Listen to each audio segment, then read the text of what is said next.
Welcome to Weekly Encouragement, guys. Great to be with you here today.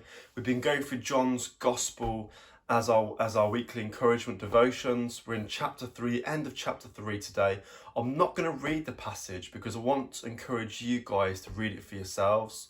So today's passage, weekly encouragement passage, is John 3, verses 22 to 36. I encourage you to read that. And I just want to share some of my thoughts on this passage this morning. So just a quick summary. The passage speaks of John baptizing people with water, but John's aim and mission is to prepare the way for Jesus, and Jesus starts to baptize people, and John is very happy about this because it means that his mission is accomplished. Jesus is the main guy now baptizing people. But when I was younger, I got baptised when I was about 14, probably about your age, some of your ages, about 14.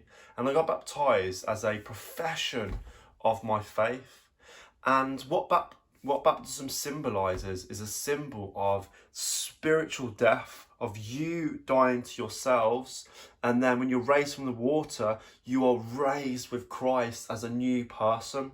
You are born again. It symbolises your Christian faith. You're born again. You're a new person. So baptism is a sign, is a symbol of your Christian faith, of dying to your old self and being raised up with Christ as a new person, as a born again Christian. And a verse in here I was given for my life verse after I got baptised by my dad. And it's this verse in verse 30 in today's reading. It says in verse 30, "He must become greater and I must become less." And I try to live my life by this, but what does it mean to he must become greater and I must become less? I believe it really relates to baptism, of us dying to ourselves in order for us to be a new person, but in order for Jesus to be displayed and known in our lives. For us to become less, it means to die to our sinful nature that we have in order for Jesus to be displayed. But for that to happen, we need something in our lives. And in verse 34 of this passage, it gives us that. It says, "For the one whom God has sent speaks of the words of God. For God gives a spirit without limit."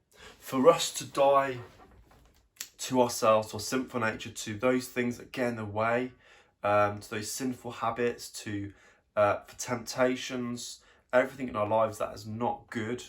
For us to die to those things, we need the Holy Spirit. We need the Holy Spirit's power to overcome sin, to overcome temptation, but for our sinful nature to die. And then Jesus will be greater. Jesus will be greater in our lives. He'll be more displayed and known in our lives. So I just want to really encourage you in that, guys, to think about Jesus becoming greater in your life and you becoming less, by dying to your sinful nature, to dying to the sins that get in the way, that easily get in the way of us getting closer to Jesus. Because we want Jesus to be known in our lives, don't we? That's the ultimate goal, is for Jesus to be displayed everywhere to the whole world. And in our life, for that to happen, we need to die to our sinful nature by the power of the Holy Spirit. He gives the Spirit without limit. And maybe you need today more of the Holy Spirit in your life to overcome the struggles that you go through, so Jesus can be greater in your life. So remember, guys, he must become greater and I must become less. God bless you. Have a great week, and we'll see you next week for the weekly encouragement. God bless you. Bye.